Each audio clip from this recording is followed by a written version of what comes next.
Next students हम करेंगे electrolysis of salts of unsaturated dicarboxylic acid.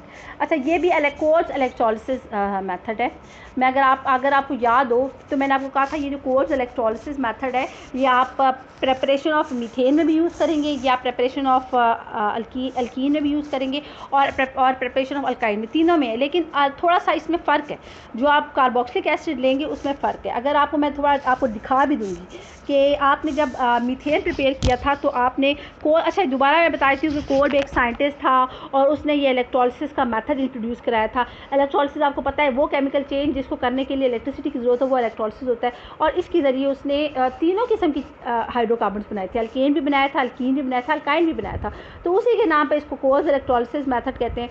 तो ये हुआ था कि जब आपने कोल्स इलेक्ट्रोलिसिस मेथड यूज़ किया था for the preparation of alkenes, तो आपको याद होगा कि आपने जो है लिया था सोडियम या पोटाशियम सॉल्ट लिया था मोनोकार्बोक्सिलिक एसिड का, ठीक है। और उसके नतीजे में अगर आपको याद हो तो आपका सिमेट्रिकल अल्केन बना था। और मैंने आपको बताया था कि सिमेट्रिकल अल्केन क्या होता है कि जिसमें 2, 4, 6 नंबर ऑफ कार्बन एटम्स होते हैं, ठीक है। ये बात समझ आए, सिमेट्रिकल अल्केन्स बने थे।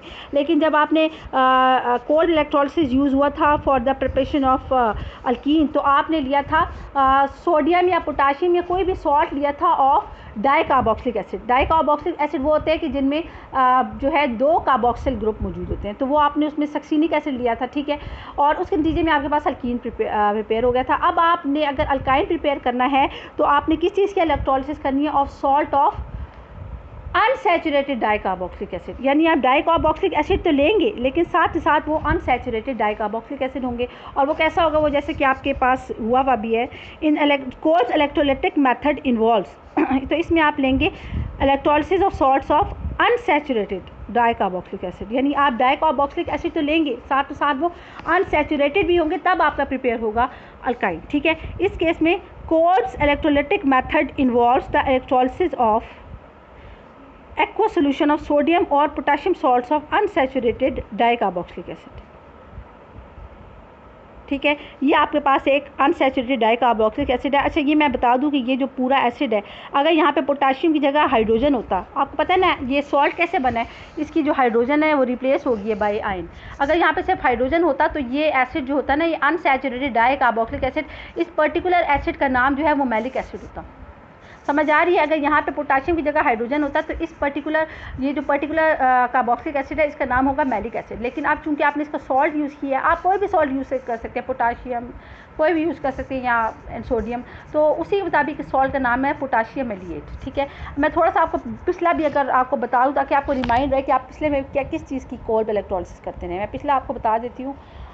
फॉर द प्रेपरेशन ऑफ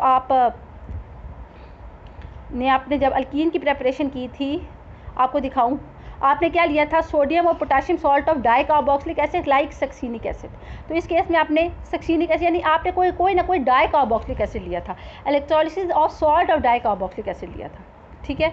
और इस केस में आपने जब मीथेन प्रिपेयर किया था तब आपने क्या किया था? आपने की थी electrolysis of salt of monocarboxylic acid. लेकिन अब चूंकि आप अल्काइन प्रिपेयर कर रहे हैं तो इस केस में आपने इलेक्ट्रोलिसिस करनी है ऑफ सॉल्ट ऑफ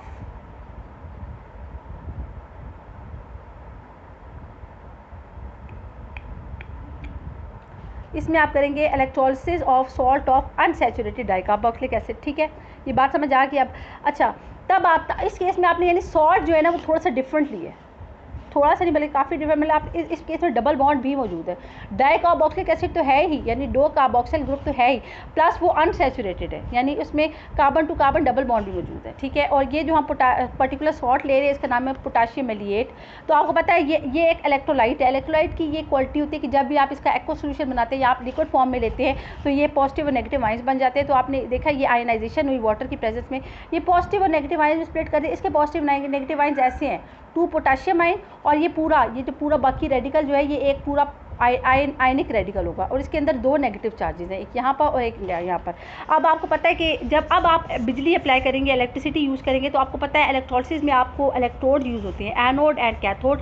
एनोड जो होता है पॉजिटिव इलेक्ट्रोड होता है और उसके ऊपर होती है ऑक्सीडेशन यानी लॉस ऑफ इलेक्ट्रॉन, और कैथोड जो होता है ये नेगेटिव इलेक्ट्रॉन होता है और उसके ऊपर होती है रिडक्शन यानी गेन ऑफ इलेक्ट्रॉन। तो आपको पता है कि चूँकि एनोड की नेचर पॉजिटिव है तो इसकी तरफ नेगेटिव आयन जाएगा, और चूँकि कैथोड की नेचर नेगेटिव है तो इसके पास पॉजिटिव आयन जाएगा। ठीक है, तो अब ये देखें ये जो नेगेटिव आयन है ये इस साइड पे गया, उसने अब इधर जाके आप ये दोबारा इन ऑक्सीजन एटम्स की बता दूं, इन ऑक्सीजन इन दोनों के ऊपर नेगेटिव चार्ज है। इसका मतलब ये कि इनके पास एक इलेक्ट्रॉन अपने अनपेयर्ड और एक इलेक्ट्रॉन एक्स्ट्रा आ गया। अब क्या करेगा, ये जो इन दोनों के पास जो एक एक्स्ट्रा है ना वो ये लूज़ करेंगे और ये रेडिकल्स, ये जो ऑक्सीजन एटम के रेडिकल्स बन जाएंगे। 2 इलेक्ट्रॉन इधर रिमूव हुआ। नेक्स्ट स्टेप में क्या होगा, ये रेडिकल क्या करेगा, इस डॉट का मतलब ये है कि इन ऑक्सीजन के पास एक एक अनपेयर्ड इलेक्ट्रॉन है। नेक्स्ट क्या होगा, ये कार्बन टू ये वाला बॉन्ड ब्रेक होगा, होमोलिटिक क्लेवेज होगी, और इसी तरह ये वाला बॉन्ड ब्रेक होगा। अब वही बात है कि एक इलेक्ट्रॉन इसके पास आ जाएगा, एक इसके पास आ जाएगा, एक इसके पास आ जाएगा और एक इसके पास। तो ये वाला जो इस कार्बन के पास अनपेयर्ड इलेक्ट्रॉन है वो इस ऑक्सीजन के साथ मिलके डबल बॉन्ड, क्योंकि ऑलरेडी इनके पास सिग्मा बॉन्ड मौजूद है ना, तो अब सिग्मा तो नहीं बन सकता, पाई बॉन्ड बनाएगा यानी कार्बन डाइऑक्साइड का मॉलिक्यूल बन जाएगा। इसी तरह ये वाला जो है ये भी इसके पास एक अनपेयर्ड है, ये ऑक्सीजन के अनपेयर्ड के साथ कंबाइन करके पाई बॉन्ड बनाएगा और ये भी ऑक्सीजन का, ये भी कार्बन डाइऑक्साइड का मॉलिक्यूल बन जाएगा। तो टोटल इसके नतीजे में आपको यानी इस जो है वो कहते हैं एनोड में आपके पास 2 कार्बन डाइऑक्साइड के मॉलिक्यूल्स निकलेंगे, प्लस इन दोनों कार्बन एटम के पास एक एक अनपेयर्ड इलेक्ट्रॉन्स आ गए। ठीक है, अब ऑलरेडी इनके पास अपना इन दोनों कार्बन एटम के दरमियान ऑलरेडी एक सिग्मा बॉन्ड था, एक पाई बॉन्ड था, और अब इसके पास भी एक अनपेयर्ड इलेक्ट्रॉन आ गया और अब इसके पास भी एक अनपेयर्ड इलेक्ट्रॉन आ गया। आप क्या करेंगे, इनके पास ऑलरेडी इन दोनों के दरमियान एक सिग्मा और पाई बॉन्ड मौजूद है, तो अब ये दोनों कार्बन एटम मजीद एक और पाई बॉन्ड बनाएंगे। ठीक है, और इसके नतीजे में आपके पास आपको पता है इथाइन बन जाएगा, +2 कार्बन डाइऑक्साइड का मॉलिक्यूल। और वही अब कैथोड पे क्या होगा, कैथोड में आपको पता है वाटर जो आपने यूज़ किया था इनिशियली, वो यहाँ पे जो आप इसने 2 इलेक्ट्रॉन लूज़ किए वो इधर आएंगे और 2 OH नेगेटिव बनाएंगे। फर्दर जो पोटाशियम आयन इधर रिलीज, ये वाला आपको पता है पोटाशियम आयन हमेशा जो पॉजिटिव आयन होता है जो भी वो हमेशा कैथोड की तरफ जाता है, 2 OH के साथ मिलकर 2 KOH बन जाएगा।